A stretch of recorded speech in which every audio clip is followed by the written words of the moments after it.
Sa mundo ng social media at online content creation, mabilis kumalat ang balita, lalo na kung ito'y may halong intriga.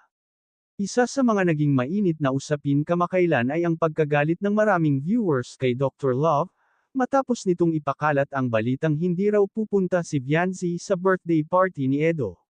Isang simpleng pahayag sana, ngunit nauwi ito sa matinding emosyon at pagkadismaya mula sa mga taga-subaybay. Nagsimula ang lahat ng maglabas ng pahayag si Dr. Love sa kanyang content. Sa tono nitong parang sigurado, sinabi niya na hindi na umano dadalo si Viancy sa nalalapit na kaarawan ni Edo. Para sa ilan, isa lamang itong opinyon o haka-haka, ngunit para sa mas nakararami, lalo na sa mga fans ni na Edo at Viancy, tila isa itong pagpapakalat ng hindi kumpirmadong impormasyon. Dito na nagsimulang umusbong ang galit ng viewers.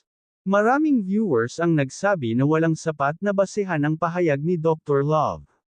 Ayon sa kanila, hindi pa mismo nanggagaling kina Viancy o Edo ang naturang balita, kaya't hindi ito dapat ipinahayag na parang katotohanan.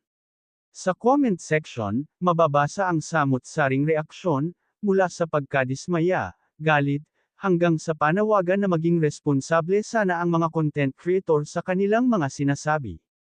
Para sa ilang fans, hindi lamang ito simpleng issue ng birthday party. Ang mas masakit para sa kanila ay ang epekto ng maling impormasyon.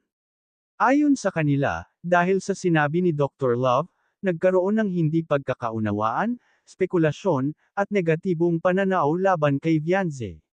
May mga viewers na nagsabing parang pinalalabas na walang pakialam si Viancy kay Edo, kahit wala namang malinaw na patunay.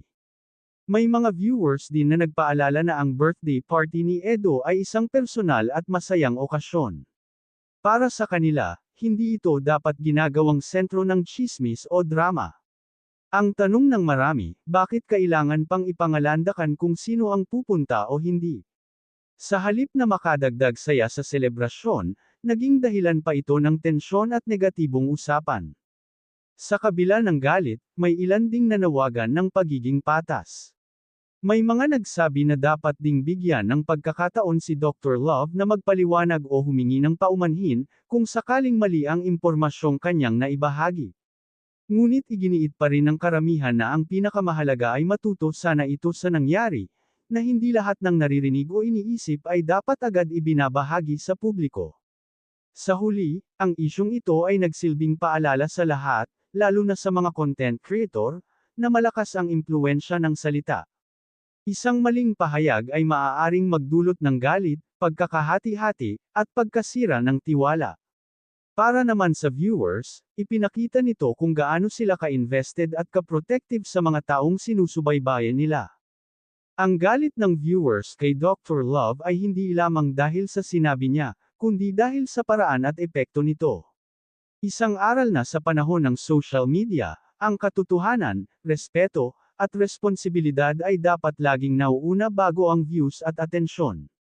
Hanggang dito na lang ang update ko mga kalingap, at huwag natin kalimutan suportahan ang ama ng kalingap na si Val Santos Matubang at ang kanyang anak na si Kalingap Rab. Maraming salamat at God bless sa inyong lahat.